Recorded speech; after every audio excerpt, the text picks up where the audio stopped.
welcome everybody. Getting bigger. Yeah, I hear you guys are too. Okay, so these are the questions that I was curious about, and I think they'll be the questions you guys are curious about too. I'm going to ask a lot about the very early days of Facebook. We were just talking about them in the back. It was fascinating. I sort of wish you could have heard it. We'll do our best to try and reproduce it. So here's a question that might be a little bit difficult. How long before 2004 could something like Facebook have succeeded? Like, what was the last thing that was needed to fall into place? Could someone have done it in 1995 or 2000? Yeah, no, it's an interesting question.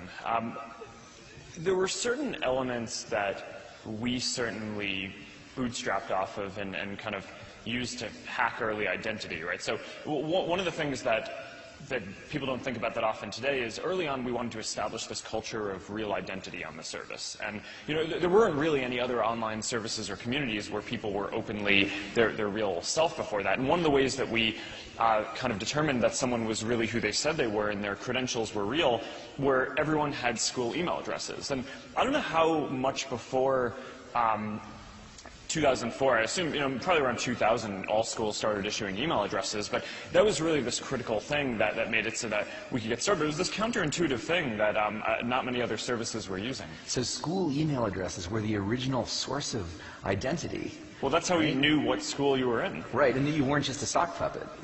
Because you can't just get the school to keep creating new email addresses. Yeah. So it made it so that people couldn't sign up for fake accounts, right? Because people typically only have one school account. So being able to bootstrap off of that was this really nice early thing that helped us establish this culture of real identity. And then once we got to a few million people or 10 million people where that culture was established, it was able to bootstrap into something that was much bigger that kept most of that culture, even though now, obviously, most people in the world don't have emails that are issued by some institution that vouches for their identity. Now people log in through Facebook. Now you're the source of identity. Well, it comes around. Yeah. But to your question about when would it have been possible, one of the big trends that we see is that the amount that any individual shares in a given year seems to be growing at this exponentially increasing rate. Right? Zuckerberg's law. Yeah, I don't call it that, but other people do. You heard it here first. But I mean, it is this kind of social networking version of Moore's Law, and it's interesting. And what that suggests to me is, if we expect that this rate is going to double every year, then look out 10 years. 2 to the 10th is 1024, right? So 10 years from now, people will be sharing about 1,000 times as many things.